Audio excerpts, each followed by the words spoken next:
Happy Sunday, T Squad. It's me, Keish, and I'm here with this week's All Tea, All Shade Belle Collective Season 6, Episode 3 review, where everything starts to unravel, okay? So the episode begins with Latrice inviting Marie to taste. Selena was supposed to come, but unfortunately she couldn't come because one of the twins was in labor having her seventh grandkid. And I was like, she got 7 grandkids? I was like, someone must have came from her son or something. I'm like, geez, Louise. So Marie arrives first, and then Amanda comes in this headless top. And I'm like, what in the Wednesday? Beetlejuice is going on here with this top. It was trying to give Moschino, but the Kmart version, I didn't know what was going on. So Marie and Latrice is laughing and bonding over how the fact that hell is freezing over, pigs is flying because they kicking it with each other. She was even invited into her establishment. Like, this is just crazy how things have changed and the 360 has happened. Do I think that they are like, girl, we friends now? No. I think they're playing nice for the cameras. They're playing nice for the cameras because they know they cannot continue on with this beef at this point. But deep down inside, they still don't like each other. They just keeping it cute and being team players at this point. Because everything is just so animated and over the top and fake when they're together. Hey, girl. Oh, you look so cute. Girl, bye. So Mandy jumps into the conversation and was like, all this is different for me because of how y'all treated her. And I was like, wait a minute, how they treated her? And Marie was like, how we treated her? Huh? Expand on that. And she was like, I didn't like how you and Tisha did her at the reunion, standing over her, making it seem like y'all was going to fight her. Have you met your friend? Because your friend is not some shrinking violet, ma'am. Your friend has been a ish starter from the beginning. Not saying that Marie and Letitia ain't had they ish with them too, but your friend and got her hands dirty and involved herself in a lot of stuff that she ain't need to be involved in and started a lot of mess on this show. So like, let's not sit up here and try to pretend like Latrice is some victim. Just because she blinked her eyes profusely, okay, and got a nervous twitch, don't mean that she innocent. But Marie handled it really well and says that, Tisha loves Latrice. At the end of the day, she loves Latrice and that they're friends. And Latrice then says that she's having a couples pool party at her crib. And you can only come if you are in a couple. So, Mandy, of course, says that she's going to come, and she talks to Marie and her about being open to dating since her divorce and everything, which is really setting up this whole situation with her and Glen because it's giving fake. Like, we know that this thing is going on between her and Glen, and you sitting up in Marie's face talking about you open to dating and all of this stuff when you've been having conversations with her best friend and your best friend. Like, come on now. Come on. Like, yeah, Mandy is a mess, okay? So Kerri invites Letitia and Marie to this little dance class. They do the dance class, and afterwards they get to talking, and Marie, asks Kerri about her life since she want to be in everybody else's. But she says she likes Kerri for the most part. Kerri says that she's planning a grand opening for her Brick and Spoon restaurant in Mobile, Alabama. And she goes on to say that, like, she's not this, like, doting wife. That's just not her personality. She seems like she's a very type A personality or whatever. And she quickly gets off the subject or whatever.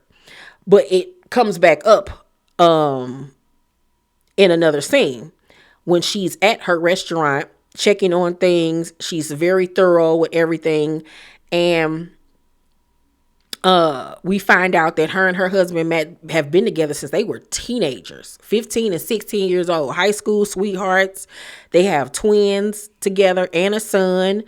You know, he's in sports management. Like, they are a very successful couple and have been together for years. Beautiful love story.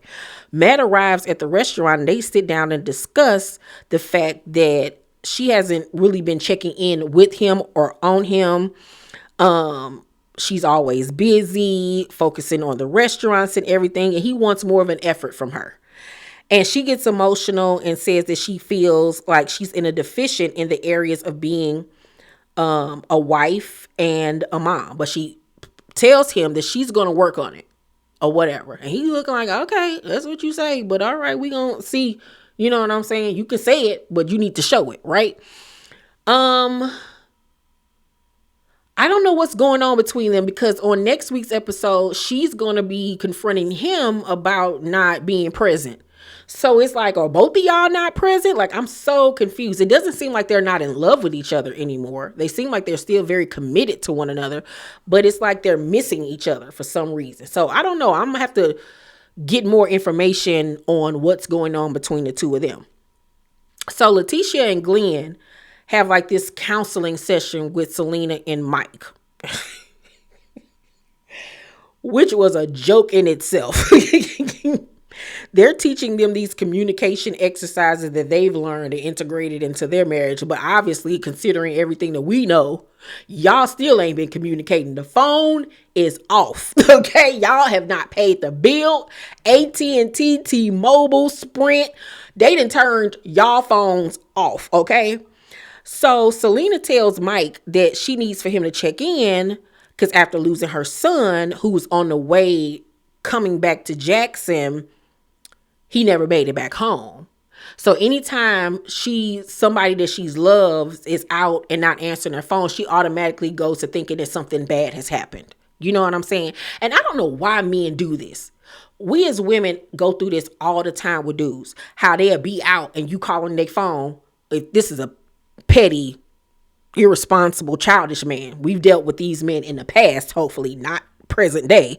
But I know I've dated dudes in the past that played that stupid ish. You calling their phone, they ain't answering 9 times out of 10 because they on some BS, doing something they ain't got no business doing, or with another chick.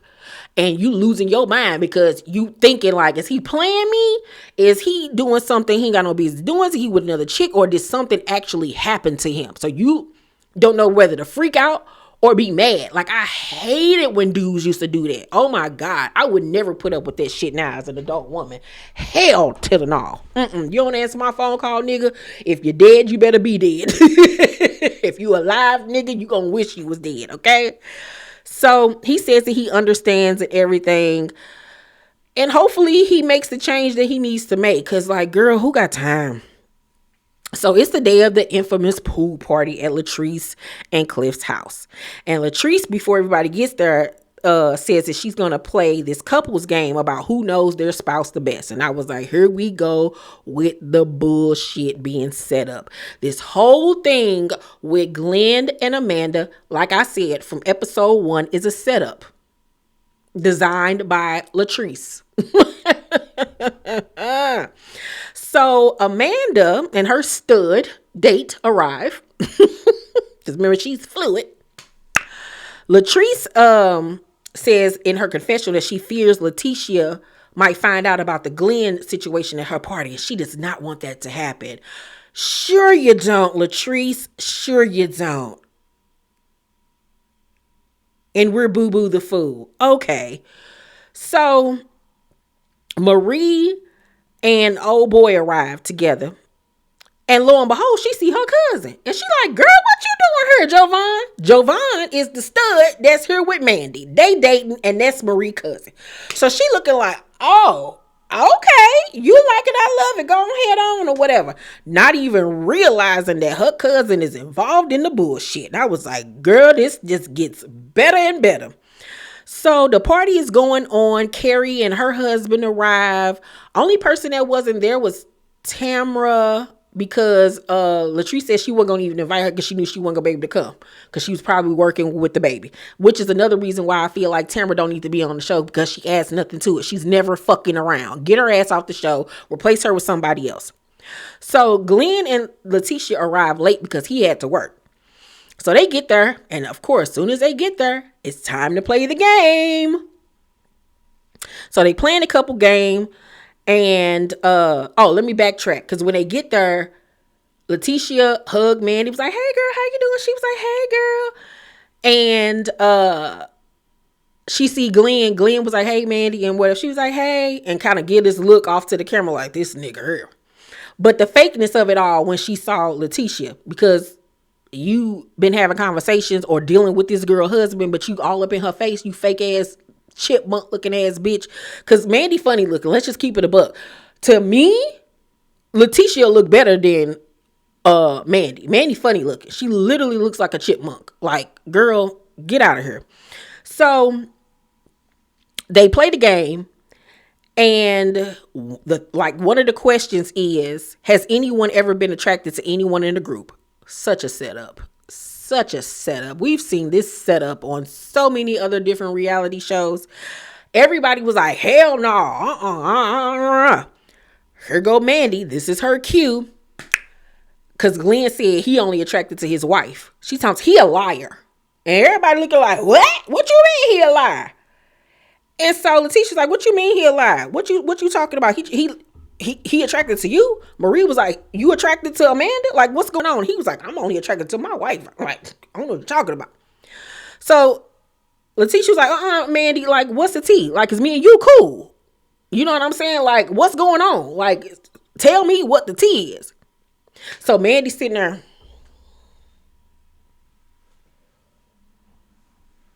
And here go Latrice in the background.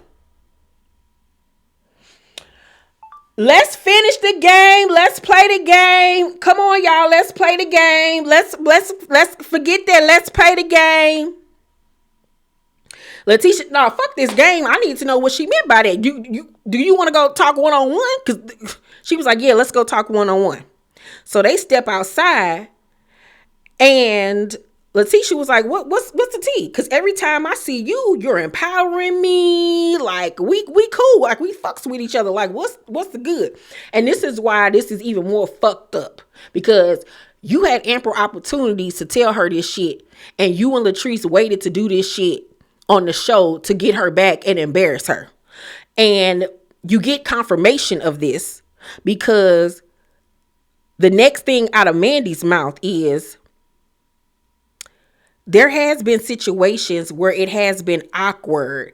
I F with you and I respect you as a person despite what you have done to my friend. Why does this keep going back to Latrice? Why does this keep going back to Latrice? Because this is payback for last season. Latrice been knew that Amanda and Glen was fucking around. She been knew. She kept her mouth shut because it didn't benefit her anyway to tell Letitia until Letitia came for her last season. I forgot what they even got into it about last season, right? Of her being a bad friend or some shit like that. Don't even give me the line. But she didn't like the way Letitia handled her last season. And she said, I got you, bitch. I'm going to play like we done made up, like it's all good. And I'm going to hit you where it hurt. I'm going to hit you where it hurts, honey. You know what I'm saying? And she used her friend to do it. This wasn't news to her. Amanda didn't just tell her this once they started filming. She been knew about this. She been knew about this. Because if this was truly about Amanda wanting to expose Glen, as soon as he DM'd her the first time, she would have went to Letitia and told her what's good. She wouldn't even been carrying on no conversation with him. Latrice's name shouldn't even be brought up in this situation. But her name keep getting brought up because this is their revenge. Because I don't like the way y'all was handling my friend. It's the second time she done brought that up. Now Latrice want to act like her hands is clean of all this and she didn't know. But girl, you ain't even playing the game right. You so stupid. It's so obvious that this was a setup. So as they're talking, Letitia was like, we did a lot of ish to each other. Like, I don't even want to get into all of that. You know what I'm saying? In this house, Javon say, I seen the DM. That man capping. And Glen say, what you say? What you say? Now, and he stand up. I don't know if Glen thought that she was a dude for real, but he get to arguing with her like she a nigga, like he's stepping up to like fight her or something like that. So I don't know if he was faded or something and he really thought that she was a dude. I don't know what was going on. But Marie, nervous and come running out, was like, Letitia, come get Glen. Come get Glen. Javon saying that she saw the DM, he lying. So they go on the inside and all you hear is arguing and then they say to be continued. Child.